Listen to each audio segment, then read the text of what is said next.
Salut à tous, j'espère que vous allez bien. On se retrouve aujourd'hui pour une nouvelle vidéo. On va parler du match entre le FC Barcelone et Osasuna, match qui aura lieu ce dimanche à 14h dans un match quand même très important pour le Barça qui est en difficulté aujourd'hui en Liga.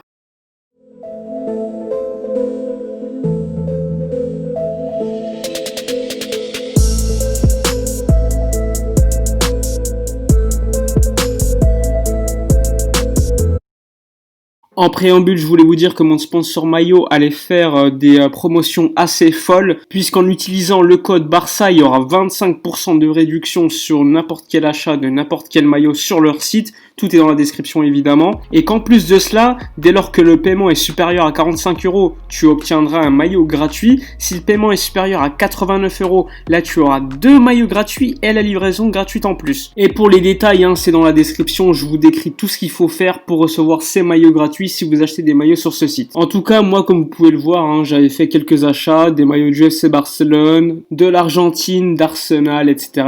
Donc une bonne qualité. Si vous avez des questions, c'est sur Instagram concernant le suivi de votre commande, comment faire pour confirmer et avoir les maillots gratuits. Je suis à votre disposition. N'oubliez pas évidemment, je vous le rappelle, le code moins 25% lorsque vous mettez Barça. Enfin bref, après avoir dit ça, on va parler du match, le match contre Osasuna, match très important pour le FC Barcelone qui est en difficulté au niveau du classement. Comme vous le voyez, le Barça est juste devant Osasuna au classement avec 11 points chacun. On est 13e et Osasuna est 14e. Mais grâce à la différence de but, le Barça est devant.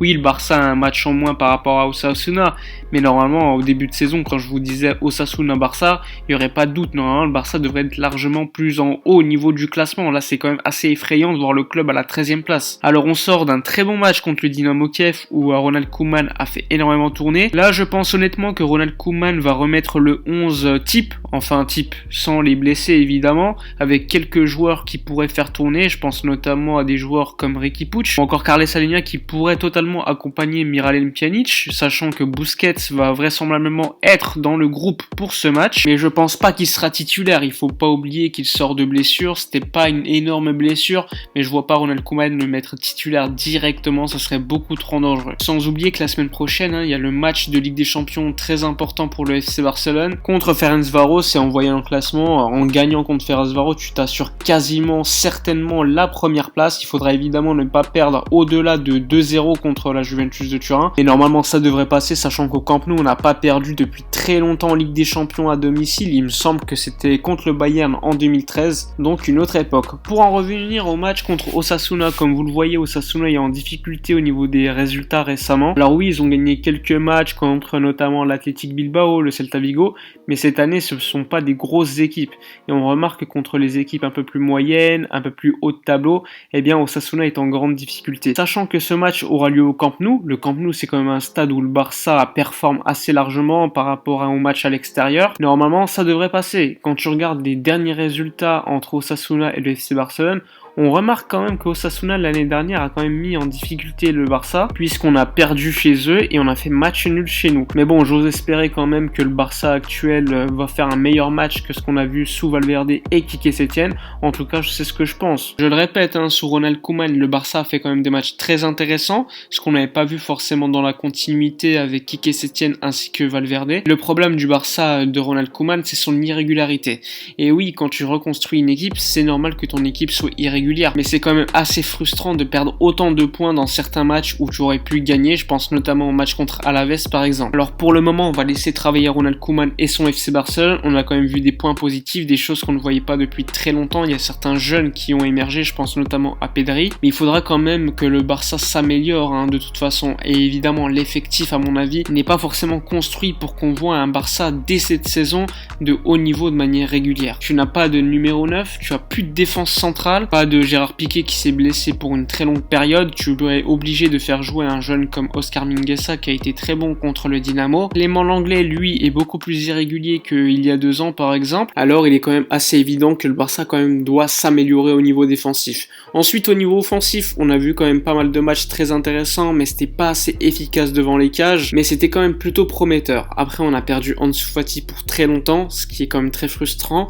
Donc énorme charge sur les épaules de joueurs comme Ousmane Dembélé ou encore Trincao. Et on attend la confirmation d'Antoine Griezmann qui depuis 1 ou 2 matchs est quand même plutôt bon. Autre point à noter évidemment, c'est l'absence de longue durée de Sergi Roberto pour environ 2 mois, donc ça donne de l'opportunité à un joueur comme Serginho Dest. On l'a vu contre le Dynamo, pour moi c'était l'homme du match, un joueur qui apporte énormément au niveau de la profondeur, qui est capable également d'entrer dans le terrain pour créer des espaces. Le plus important selon moi, c'est que c'est un joueur qui, lorsqu'il a le ballon dans les pieds, il est capable de dribbler, de faire des centres et de faire un pressing très intéressant. Avec Sergi Roberto, on avait quand même des problèmes au niveau de la création lorsqu'il avait le ballon dans les pieds, et surtout comme c'est pas un vrai latéral droit de métier, on voyait quand même qu'il avait des problèmes au niveau du placement. Donc ça va être plutôt intéressant de suivre toutes les prochaines semaines pour voir Serginho Dest, comment il va évoluer, est-ce qu'il va enfin s'inscrire sur la durée au FC Barcelone.